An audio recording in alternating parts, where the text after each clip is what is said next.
Hey guys, so in this video I'm going to show you how to fix the top case on the scooter.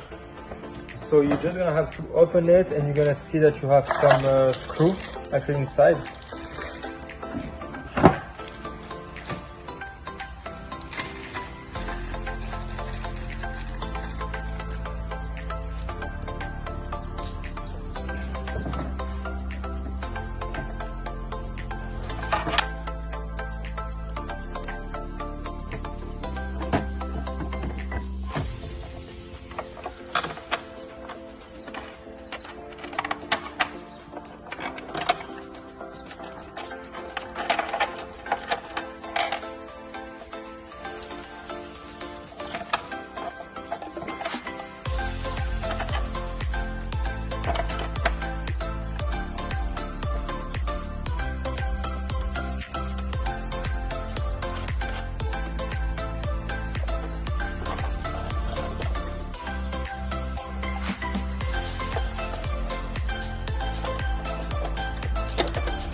To install the lock, it's really simple.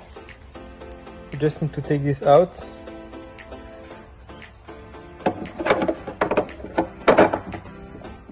put it back like that.